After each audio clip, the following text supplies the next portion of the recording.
द्वारका फ्रेंचवेल में पानी की लाइन टूटने की खबर सामने आई, जिसके बाद इतवार रात से ही मरम्मत का कार्य शुरू करवाया गया।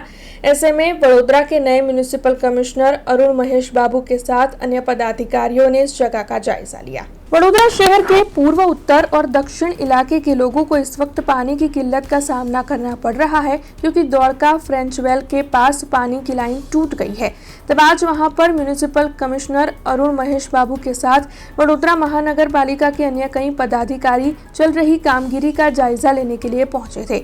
आपको बता दें कि वहां पर मरम्मत की कामगिरी इतवार रात 11 बजे से ही शुरू करवा दी गई थी, लेकिन कल लोगों तक सही मात्रा में पानी नहीं पहुंच पाया था।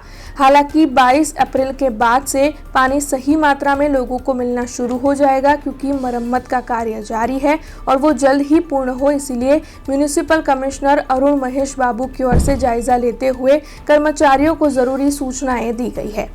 જે સિટીની રિક્વાયરમેન્ટ છે એના પ્રમાણે કરતા જે સપ્લાય છે એ પ્રોપર છે, પણ ડિસ્ટ્રીબ્યુશન સિસ્ટમમાં થોડું ખામી લાગતું હતું, એટલે અમે ફિલ્ડમાં વિઝિટ ગયા હતા. એક જગ્યામાં લીક હતી, આના કારણ પ્રેશર ઓછું થઈ ગયું હતું સિટીમાં.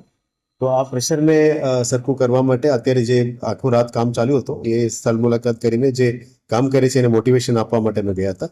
સાંજ સુધી એનું પ્રેશર પાછા લાવવા માટે જ આ કામ પ્રયત્ન ચાલતી હતી. ગઈકાલે રાત અમે આખો રાતમાં लगभग અમે વિચારીએ કે 1 કલાક કરતા થોડું 15 મિનિટ ઓછું આપશું, પણ સાંજ સુધી પાણી આપવાનો પ્રયત્ન કરી રહ્યા છીએ। हमसे जुड़े रहने के लिए हमारे YouTube चैनल को सब्सक्राइब करें और नई वीडियो की नोटिफिकेशन के लिए बेल आइकॉन को दबाएं।